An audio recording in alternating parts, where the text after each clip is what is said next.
Ela foi encontrada caída, em silêncio, como se o próprio tempo tivesse congelado em torno de sua dor. Sharon Pryor, uma adolescente de apenas 16 anos, saiu de casa em Montreal para um passeio simples, numa tarde comum de março de 1975, e nunca mais voltou. 3 dias depois, seu corpo apareceu brutalmente agredido, abandonado em um terreno baldio. A cena era tão chocante que marcou para sempre a memória de uma nação. Quem poderia ter feito aquilo com uma garota tão gentil e sonhadora? Por que ela? O caso mobilizou uma comunidade inteira, gerou mais de 38 suspeitos e atravessou gerações sem respostas.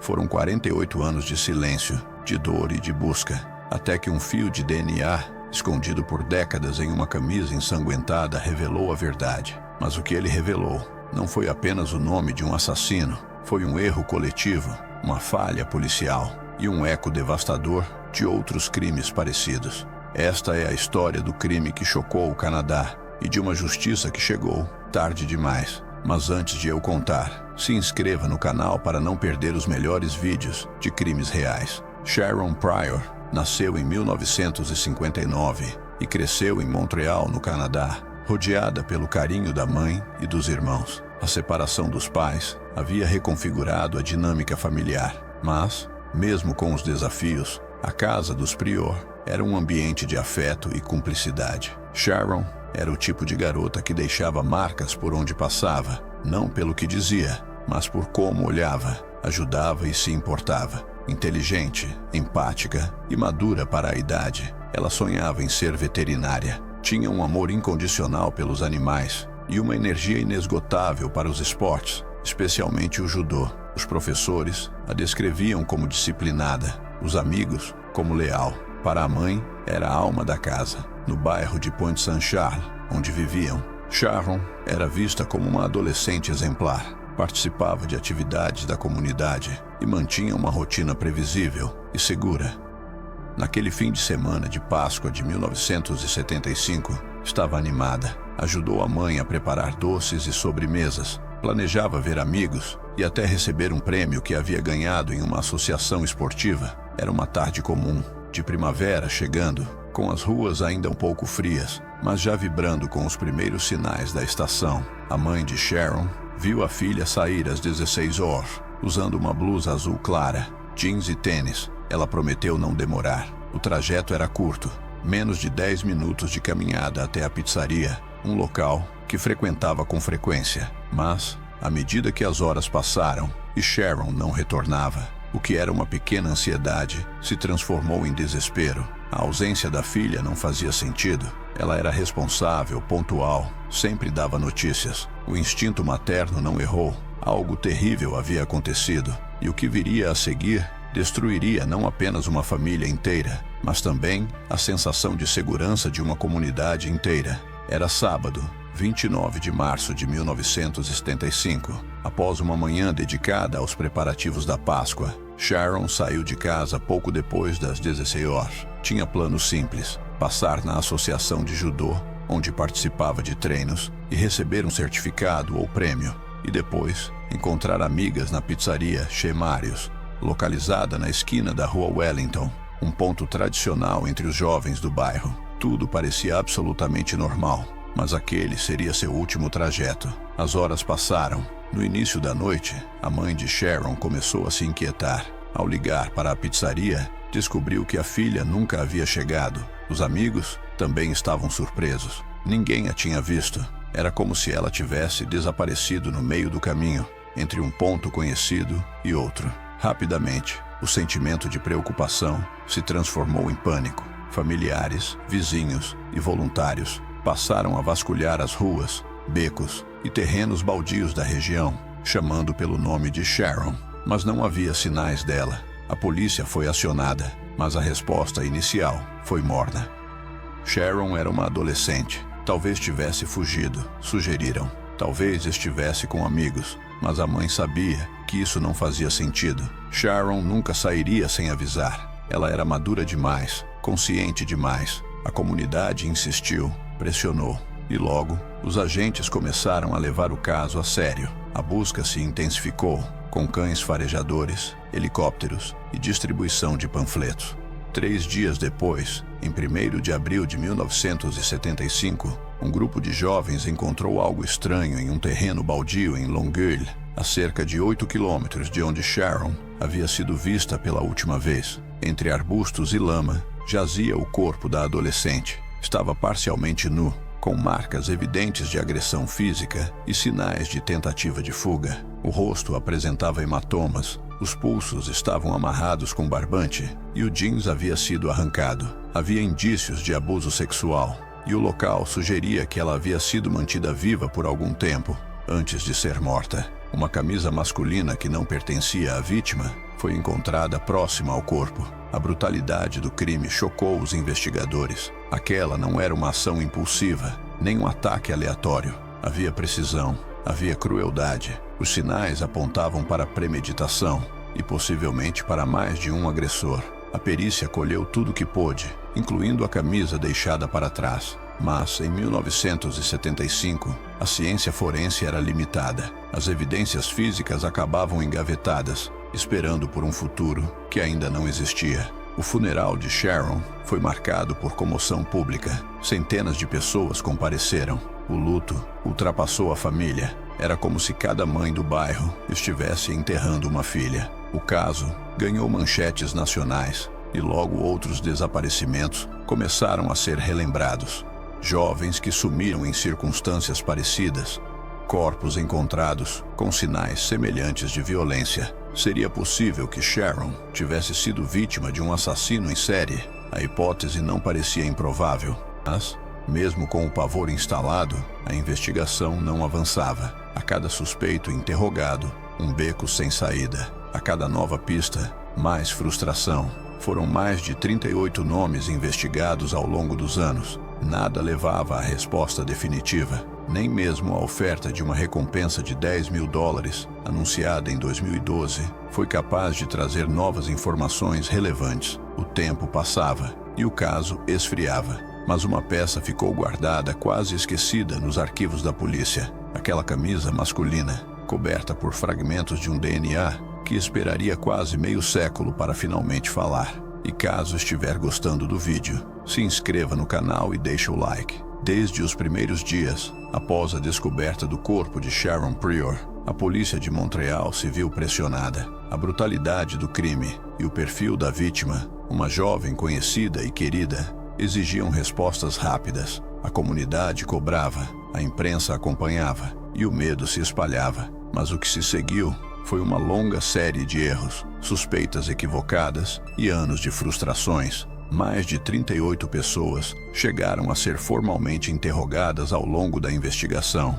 Alguns foram detidos temporariamente. Entre eles, estavam conhecidos da vítima, ex-namorados de amigas, frequentadores da pizzaria, moradores do bairro e até forasteiros que passavam pela região nos dias do crime. A falta de provas concretas e a ausência de um sistema de análise de DNA funcional em 1975 dificultavam qualquer avanço. O caso começou a ganhar contornos típicos de crimes arquivados. Um dos suspeitos mais mencionados na época foi um homem com antecedentes de violência sexual que morava nas redondezas. Ele chegou a ser monitorado por semanas, mas nada de sólido foi encontrado. Outro, um motorista de caminhão que havia estado na área na data do crime, foi descartado após confronto de álibis. As linhas de investigação eram muitas, mas nenhuma delas levava ao desfecho desejado.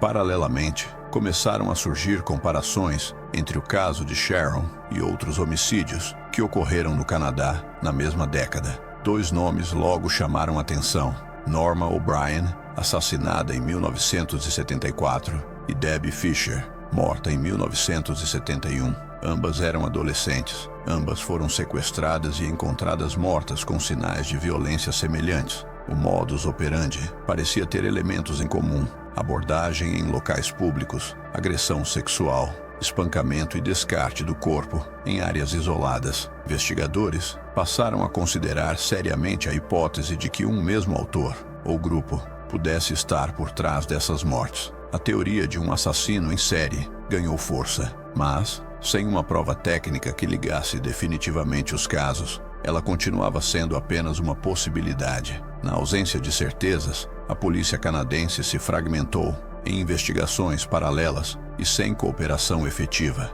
Informações importantes foram ignoradas ou arquivadas sem o devido cruzamento de dados. A própria mãe de Sharon denunciaria, anos depois, que foi tratada com descaso em vários momentos, como se sua filha tivesse sido culpada pelo que lhe aconteceu. Na década de 1980, o avanço das técnicas de análise de vestígios ainda era tímido. As evidências físicas do caso, incluindo a camisa masculina encontrada ao lado do corpo, foram preservadas, mas não podiam ser analisadas com precisão. Isso só começou a mudar com o surgimento do DNA como ferramenta de investigação criminal. Nos anos 2000, com o fortalecimento da genealogia genética e dos bancos de dados forenses, alguns poucos casos antigos começaram a ser resolvidos no Canadá e nos Estados Unidos. A esperança reacendeu.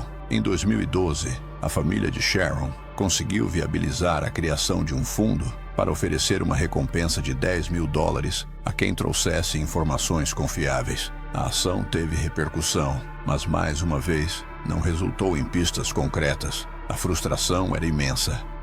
A mãe da vítima chegou a participar de programas de TV para denunciar a negligência policial e manter viva a memória da filha. Foi então que, já em meados da década de 2020, uma nova geração de investigadores decidiu reabrir oficialmente o caso, com foco total nas evidências materiais coletadas em 1975. A camisa foi enviada para laboratórios especializados nos Estados Unidos. Ali, técnicas avançadas de extração genética conseguiram isolar fragmentos de DNA viável, algo que não era possível décadas antes. Com esse material em mãos, a equipe utilizou bancos de genealogia pública para buscar coincidências. O processo era delicado e lento. Exigia cruzamento com árvores genealógicas, reconstrução de perfis familiares e verificação de laços de parentesco. Mas, após meses de trabalho, um nome começou a surgir com frequência nos dados: Franklin Romine,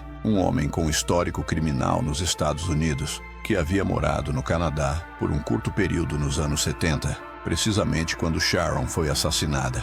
Romine tinha passagens por estupro e agressão nos EUA e havia morrido em 1982, aos 36 anos. Na época do crime, ele teria 29 anos e vivia temporariamente em Montreal. A descoberta foi impactante. A correspondência do DNA com o de seus descendentes, analisados com autorização legal, confirmou a identificação. Franklin Romine era, sem dúvida, o autor do crime contra Sharon Pryor. Mas a revelação levantou uma nova e perturbadora pergunta: como um homem com histórico de violência sexual, identificado em bancos genéticos americanos, passou despercebido durante tanto tempo nas investigações de um crime que paralisou o Canadá? Quase meio século após o assassinato de Sharon Pryor, a verdade finalmente emergiu, e o nome do responsável não apenas surpreendeu, como também revoltou. A confirmação de que Franklin Romine, um criminoso americano, era o autor do crime, veio por meio de uma técnica conhecida como genealogia genética investigativa, uma ferramenta poderosa que cruza DNA coletado em cenas de crime com perfis genéticos disponibilizados voluntariamente por parentes em sites de ancestralidade. Ao comparar o DNA extraído da camisa deixada pelo assassino com os dados disponíveis em bancos genéticos dos Estados Unidos, os peritos conseguiram traçar uma árvore genealógica que levava até os descendentes diretos de Romine. O material foi confirmado como compatível com mais de 99,9% de certeza. A descoberta foi oficializada. Franklin Romine era o homem que sequestrou e assassinou Sharon Pryor em 1975. Romine era um estuprador condenado, com um histórico conhecido de crimes sexuais violentos em West Virginia. Chegou ao Canadá no início dos anos 70, vivendo temporariamente em Montreal, onde aparentemente passou despercebido pelas autoridades locais. Em 1974, pouco antes do crime, Romine chegou a ser preso nos Estados Unidos por um caso de estupro brutal, mas foi libertado após pouco tempo, sob liberdade condicional. Aparentemente, ele cruzou a fronteira e se estabeleceu discretamente no Canadá. Na época do assassinato de Sharon, ele já era um predador em atividade. A pergunta que atormentou todos os envolvidos foi imediata. Como um homem com um histórico tão claro de violência sexual, com conexões entre dois países, nunca foi investigado seriamente? Por que seu nome jamais apareceu nas listas de suspeitos? A resposta é incômoda e reflete falhas sistêmicas. Na década de 1970, a comunicação entre departamentos de polícia de diferentes países era frágil, quase inexistente. Não havia um banco de dados unificado, nem mecanismos eficientes de cooperação internacional. Além disso, o preconceito e o despreparo em lidar com crimes sexuais e assassinatos de jovens mulheres contribuíram para que pistas valiosas fossem ignoradas. Para a família de Sharon, a revelação foi agridoce. Por um lado, havia alívio em finalmente saber quem foi o responsável. Por outro, a dor de constatar que a resposta sempre esteve ali, numa evidência preservada, mas não devidamente analisada por décadas. A mãe de Sharon, que passou anos buscando justiça, tornou-se símbolo de resiliência. Participou de programas, enfrentou autoridades, manteve o nome da filha vivo quando muitos já tinham perdido a esperança. E foi exatamente essa insistência que pressionou as autoridades a recorrerem às novas tecnologias, o que finalmente possibilitou a resolução do caso. A revelação do nome de Romine também reacendeu investigações em outros crimes antigos. Se ele foi capaz de cometer tamanha brutalidade com Sharon, seria possível que estivesse ligado a outros homicídios da época. Os casos de Norma O'Brien e Debbie Fisher, por exemplo, ainda não foram solucionados. Há semelhanças nos padrões, e agora as autoridades revisitam as cenas e evidências desses crimes, em busca de qualquer conexão genética com Romine. Mas Romine jamais será julgado. Ele morreu em 1982, aos 36 anos, por causas naturais. Morreu impune, sem nunca prestar contas pelo assassinato de uma jovem inocente e promissora. O que restou foi um histórico criminal e um DNA, suficientes para encerrar um mistério, mas incapazes de devolver o que foi tirado. E ainda assim, mesmo com a verdade revelada, uma pergunta persiste, como um eco difícil de calar. E se a ciência tivesse chegado antes? Quantas vidas poderiam ter sido salvas? E quantos outros casos ainda esperam por um fio invisível de DNA para, enfim, terem justiça? O caso de Sharon Pryor não é apenas um registro trágico na história criminal do Canadá. É também o retrato da dor de uma família que se recusou a desistir, da luta de uma mãe que enfrentou o silêncio institucional e da persistência de uma comunidade que não esqueceu. Foram 48 anos de angústia, de perguntas sem resposta, de aniversários marcados pela ausência e datas comemorativas feridas pela lembrança. A justiça chegou, tarde sim, mas chegou, e com ela veio também a confirmação de que a verdade não morre com o tempo. A ciência, aliada à memória coletiva e à coragem de quem se recusa a silenciar, foi capaz de romper o véu espesso do esquecimento.